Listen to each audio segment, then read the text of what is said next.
Summary of Dollars and Cents, How We Misthink Money and How to Spend Smarter by Dan Ariely. Dollars and Cents, How We Misthink Money and How to Spend Smarter is a book by behavioral economist Dan Ariely and lawyer Jeff Kreisler that explores the complex and often irrational relationship humans have with money.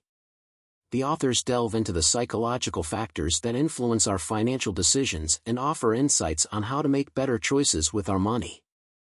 The book begins by highlighting how our perception of money is often disconnected from its actual value. Ariely and Kreisler argue that we don't think about money in absolute terms, but rather in relative terms, comparing prices and values to arbitrary reference points. This relativity leads to numerous cognitive biases and errors in judgment when it comes to spending, saving, and investing. Throughout the book, the authors present various experiments, anecdotes, and real-world examples to illustrate how our minds can be tricked when dealing with financial matters. They explore concepts such as mental accounting, treating money differently based on its source or intended use, the pain of paying, why it's psychologically easier to spend with credit cards than cash, and the endowment effect, valuing things we own more highly than identical items we don't own. The authors also discuss how external factors like marketing, social pressures, and emotions can significantly impact our financial decisions. They explain how companies exploit our cognitive weaknesses to encourage spending, and how our desire for status and social acceptance can lead to poor financial choices. Ariely and Kreisler don't just point out these psychological pitfalls, they also offer practical strategies to overcome them. They suggest ways to reframe our thinking about money, create better spending habits, and make more rational financial decisions. Some of their recommendations include: 1. Using cash more often to increase the pain of paying and reduce overspending. 2. Setting clear financial goals and creating specific plans to achieve them. 3. Automating savings and bill payments to remove the emotional component of decision-making. 4. Being aware of marketing tactics and how they exploit our psychological vulnerabilities. 5. Considering the opportunity cost of purchases and thinking in terms of trade-offs. 6. Using pre-commitment devices to lock in good financial habits. The book concludes by emphasizing the importance of self-awareness in financial matters. By understanding our own psychological biases and tendencies, we can develop strategies to counteract them and make more informed, rational decisions about money. Chapter 1: The Hidden Forces Driving Our Financial Decisions. One of the most powerful hidden forces explored in the book is the concept of relativity. We don't assess the value of things in absolute terms, but rather in comparison to other options or reference points. This tendency can lead us astray in numerous ways. Imagine you're shopping for a new television. You walk into an electronics store and see 3 models side by side: a 55-inch TV for $500, a 65-inch TV for $1,000, and a 75-inch TV for $2,000. Suddenly, that 65-inch TV in the middle starts to look like a great deal. It's significantly bigger than the cheapest option, but not nearly as expensive as the largest one. You might find yourself gravitating towards this middle option, even if you initially came in planning to spend less. This is no accident. Retailers often use this decoy effect to guide consumers towards certain choices. By offering an expensive option that few people will buy, they make the mid-range product seem more attractive. The $2,000 TV isn't there to be sold, it's there to sell the $1,000 TV. Another hidden force Ariely discusses is the pain of paying. This psychological phenomenon explains why it's often easier for us to overspend with credit cards than with cash. When we hand over physical bills, we feel a more immediate sense of loss, which can act as a natural brake on our spending. With credit cards or digital payments, this pain is delayed and diminished, making it easier to make impulsive purchases. Consider a real-world example: you're out for dinner with friends, and the bill comes to $100. If you have to pull 5 $20 bills out of your wallet, you might feel a twinge of regret or consideration. But if you simply swipe a card or tap your phone, that same $100 might not register as strongly. This is why some financial advisors recommend using cash for discretionary spending as a way to become more mindful of expenses. The book also explores how our emotions can be a hidden force in our financial decisions. For instance, the endowment effect causes us to overvalue things simply because we own them. This can lead to poor financial choices when it comes to selling possessions or investments. Imagine you've owned a car for several years. It's served you well, but it's starting to need frequent repairs. Logically, it might make sense to sell it and buy a newer, more reliable vehicle. However, you find yourself reluctant to part with it, even when offered a fair market price. You start to think about all the memories you've had in the car, the money you've already invested in it, and how it's your car. This emotional attachment can lead you to make a financially unsound decision to keep pouring money into repairs rather than cutting your losses. Ariely and Kreisler argue that by becoming aware of these hidden forces, we can start to counteract them. They suggest strategies like mentally converting prices into hours work to make the value more tangible, or setting up automatic savings to bypass our tendency to procrastinate on financial planning. The key takeaway is that our financial decisions are far less rational than we'd like to believe. By understanding the psychological factors at play, we can make more informed choices and develop strategies to outsmart our own cognitive biases. This awareness doesn't make us immune to these hidden forces, but it does give us a fighting chance to make better financial decisions in the long run. Chapter 2: Understanding the Pain of Paying, the Influence of Spending Now versus Later. The authors delve deeply into the concept of the pain of paying and how it influences our spending habits, particularly when it comes to spending now versus later. This psychological phenomenon plays a crucial role in shaping our financial decisions, often in ways we don't consciously realize. The pain of paying refers to the psychological discomfort we experience when parting with our money. It's not just about the monetary loss, but the emotional impact of that loss. Interestingly, this pain isn't consistent across all types of transactions or payment methods, which can lead to some curious behaviors and potential financial pitfalls. One of the key insights Ariely presents is that the pain of paying is generally more acute when we pay now rather than later. This difference in timing can significantly affect our spending decisions and overall financial health. Consider this real-world example: you're planning a vacation 6 months from now. You have 2 options for booking your accommodations. 1. Pay the full amount now and get a 10% discount. 2. Pay a small deposit now and the remainder when you check in, with no discount. Logically, option 1 is the better financial choice. You're saving money overall. However, many people will choose option 2, even though it costs more in the long run. Why?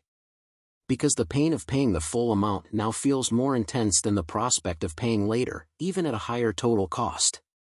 This tendency to prefer delayed payment can explain the popularity of credit cards and buy now, pay later schemes. These payment methods separate the pleasure of acquisition from the pain of payment, making spending feel less painful in the moment. Ariely illustrates this with an experiment where participants were offered a massage. One group was told they'd have to pay before the massage, while another was told they'd pay after. Those who paid after reported enjoying the massage more. The anticipation of payment dampened the enjoyment for the first group, while the second group could fully enjoy the experience before facing the pain of paying. This principle extends to many areas of our financial lives. For instance, consider the difference between buying a cup of coffee every day versus subscribing to a monthly coffee service. The daily purchase might feel more painful because you're experiencing that small loss repeatedly. In contrast, a monthly subscription, even if it adds up to the same amount or more, might feel less painful because you're only experiencing that payment once a month. However, this preference for delayed payment can lead to significant financial problems. Credit card debt is a prime example. The ease of swiping a card and deferring payment can lead to overspending and accumulating high-interest debt. The pain is minimized in the moment, but it can lead to much greater financial pain down the road. Ariely and Kreisler suggest several strategies to counteract this tendency. 1. Use cash for discretionary spending.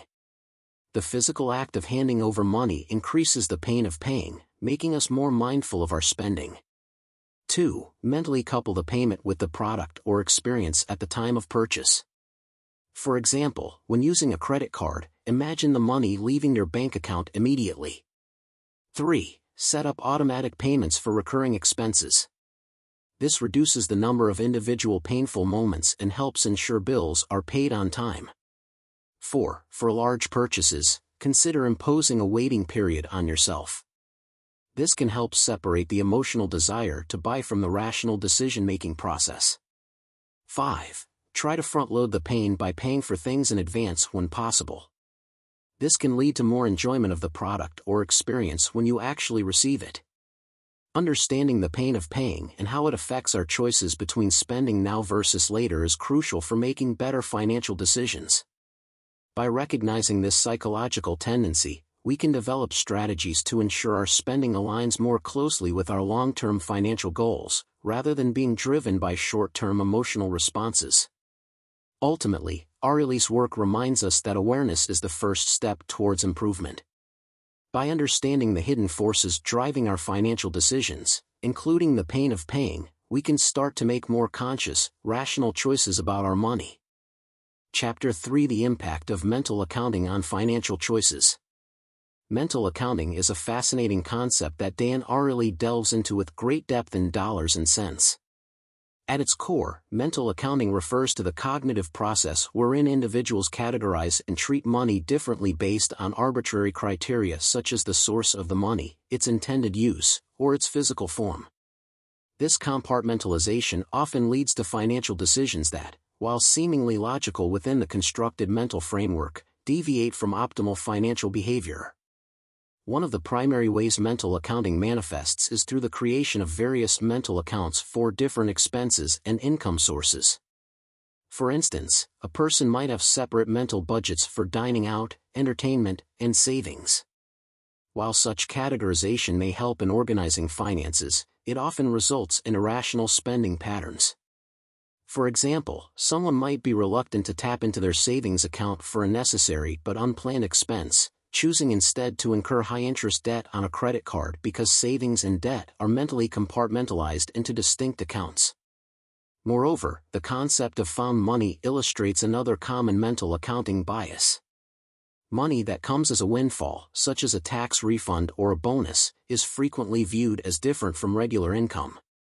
This distinction can lead to treating the windfall as extra money to be spent more freely rather than integrating it into the broader financial picture, potentially missing opportunities for saving or debt reduction.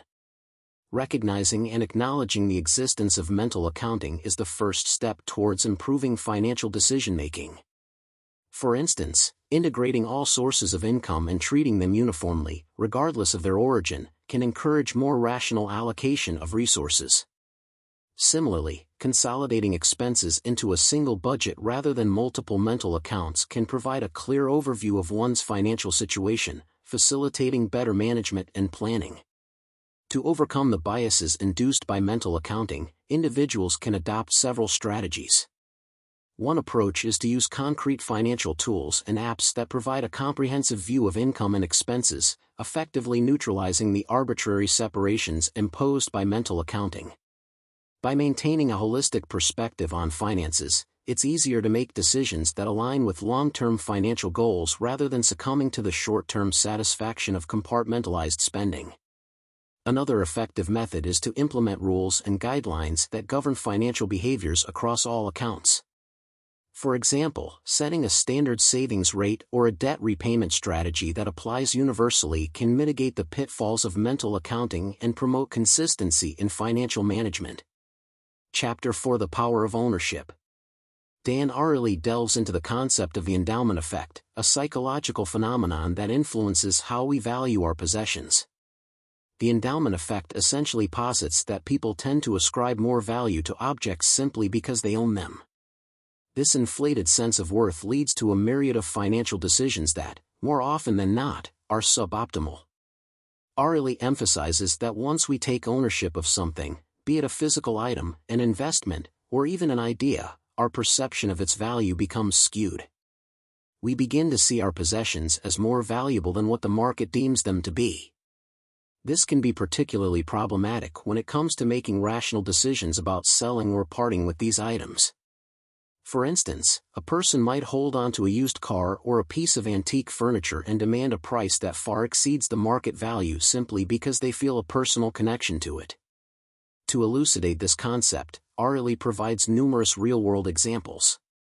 One illustrative scenario involves people participating in a study where half are given mugs while the other half are given money to buy mugs. Those who initially received the mugs set a significantly higher price for them when given the option to sell compared to the buying prices set by those who were not initially given the mugs. This discrepancy highlights how ownership inflates perceived value and influences financial decisions. Another vivid example Ariely explores is the real estate market. Homeowners often list their homes for sale at prices above what buyers are willing to pay, a situation fueled by the endowment effect. This overvaluation can lead to homes lingering on the market for extended periods, ultimately resulting in financial loss and emotional stress for the sellers. To navigate the endowment effect and make more objective financial choices, Ariely proposes several strategies. One effective approach is to adopt a mindset of intentional detachment. Before making decisions regarding personal belongings or investments, individuals should try to view these items from an outsider's perspective. This cognitive shift can help mitigate the emotional biases tied to ownership. Another strategy lies in establishing clearer criteria for when to sell or retain possessions. By setting predetermined benchmarks based on market values rather than personal sentiment, people can make more economically sound decisions. Additionally, consulting with neutral third parties can provide an impartial assessment that counterbalances personal bias. Ariely also suggests leveraging tools like cost-benefit analysis to evaluate whether holding on to an item makes financial sense. By realistically assessing the utility and market value of a possession, individuals can decide whether its retention aligns with their long-term financial goals. Chapter 5: The Role of Social Norms and Peer Influence on Spending.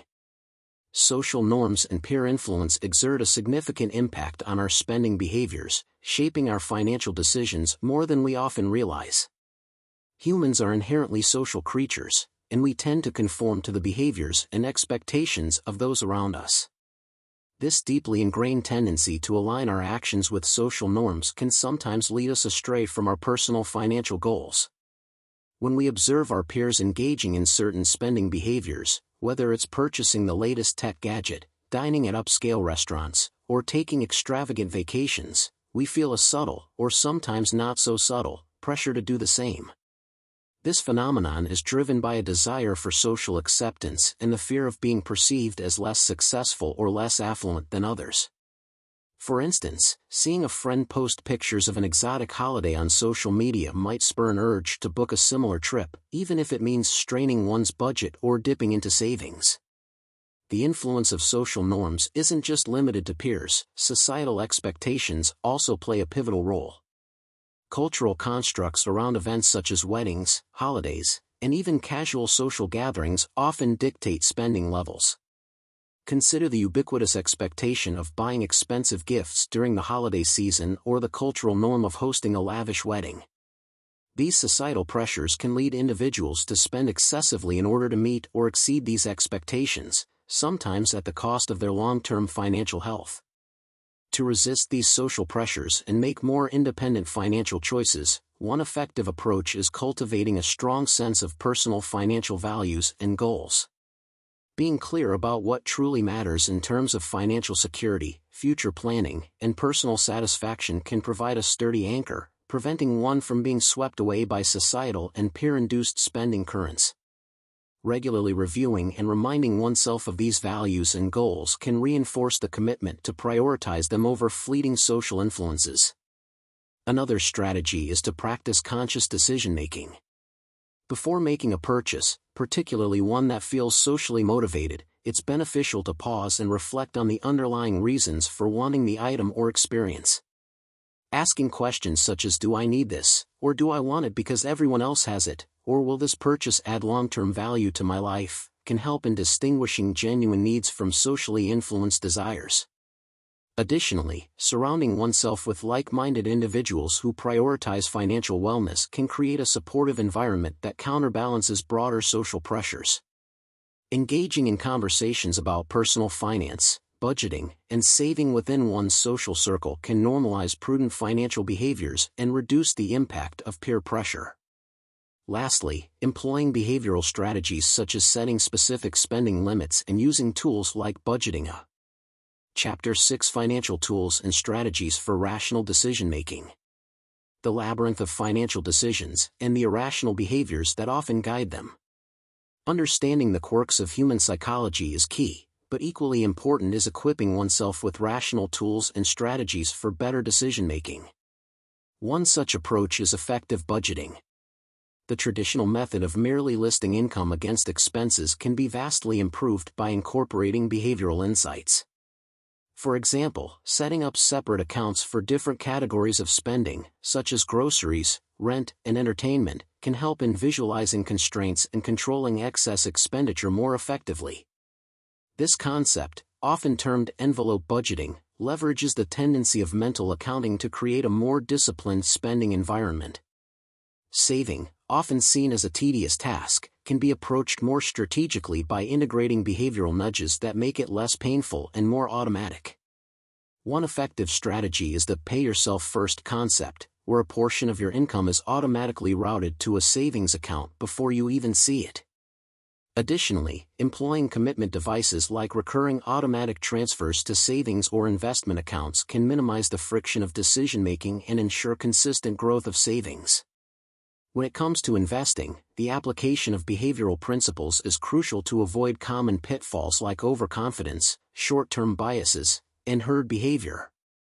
Adopting a diversified portfolio and sticking to a long-term plan helps in smoothing out irrational tendencies driven by market volatility.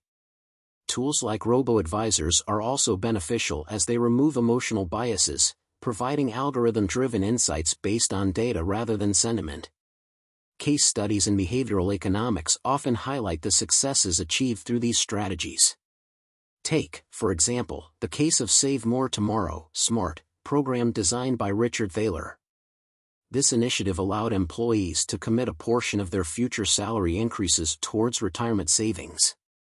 By utilizing commitment and automatic enrollment, employees were able to save more without feeling the immediate pain of reduced take-home pay, showcasing the power of behavioral interventions. Another illustrative case is the use of default options in 401k plans.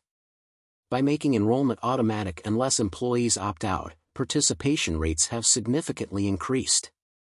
This leverages our tendency towards inertia and the status quo bias to facilitate better financial outcomes without requiring active decision-making from individuals. To make rational financial decisions consistently, integrating these tools and strategies into daily life is crucial. Behavioral insights remind us that eliminating all irrationality is impossible, but we can design systems and environments that help us counteract innate biases. Whether it's through automatic savings, thoughtful budgeting, or strategic. Conclusion.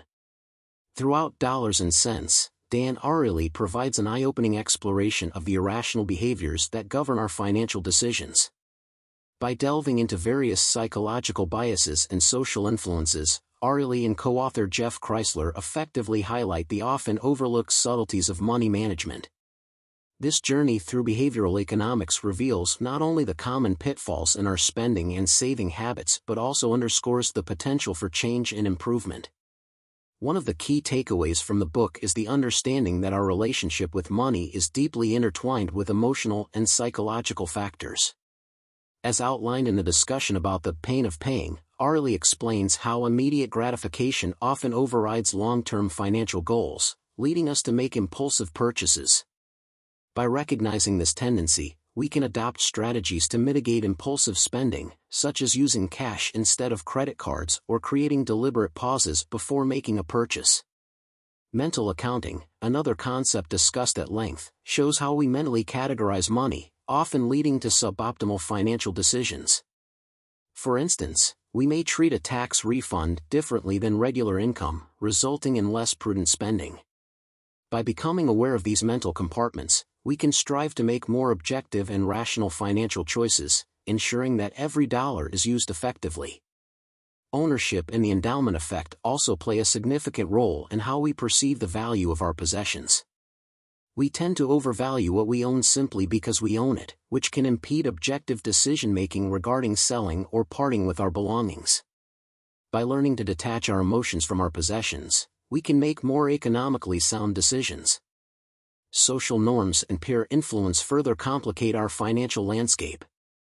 The pressure to conform to societal expectations often leads us to spend beyond our means, sacrificing personal financial goals for the sake of appearances.